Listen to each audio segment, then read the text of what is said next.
ঢালিউডের দুই নায়িকা অপু বিশ্বাস ও শবনম বুবলির দাকুমরা সম্পর্কের বিষয়টা কারোরই অজানা নয়। সুপারস্টার শাকিব খানের সঙ্গে তাদের দাম্পত্য সম্পর্কের ইতি টেনেছেন অনেক আগেই। তবে এখনো গণমাধ্যমে শাকিবের সঙ্গে তাদের ব্যক্তিগত সম্পর্ক নিয়ে কথা বলেন দুই নায়িকাই। সম্প্রতি এক সাক্ষাৎকারে শবনম বুবলিকে ইঙ্গিত করে নানাবিধ মন্তব্য করেছেন অপু বিশ্বাস। যদিও ওই সাক্ষাৎকারে বুবলির প্রসঙ্গে কথা বলতে একরকম অনিচ্ছা প্রকাশ করছিলেন অপু।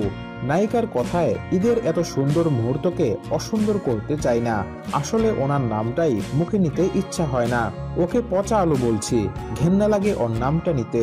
একটা মানুষের স্ট্যাটাস লেভেলটা কেমন সে জানার পর যখন ধুলা উড়িয়ে ঘুরে তাকে আসলে যোগ্য অযোগ্য বলতেও বিবেকে বাধে। বুবলিকে ঘৃণা করলেও তার ছেলে শেহজাদ খান বীরকে ভালোবাসেন অপু বিশ্বাস, কিন্তু বুবলি সাংবাদিকদের কাছে দাবি করেন ছেলে বীরকে বিরক্ত করেন অপু। অথচ বীরকে নিয়ে কখনো নেতিবাচক কথা তোলেননি অপু। এই প্রসঙ্গে বুবলিকে ইঙ্গিত করে অপু বলেন, সে আমার ছেলের সঙ্গে সম্পর্কের বিষয়েও প্রশ্ন তুলেছে, ওই জায়গা থেকে তাকে নিয়ে কোনো কথা বলার ইচ্ছাই আমার নেই, কারণ অযোগ্য মানুষের কথা নিয়ে যুক্তি দেওয়া মানে নিজের যোগ্যতাকে প্রশ্নবিদ্ধ করা।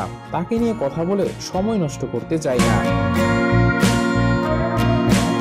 অপু কিভাবে শাকিবের স্ত্রী হলেন, বুবলির এমন দাবির প্রেক্ষিতে অপু বলেন, সেটা উনি ভালো জানতে পারবেন, ওনার বক্তব্যের কোনো উত্তর দেওয়ার রুচি আমার নেই।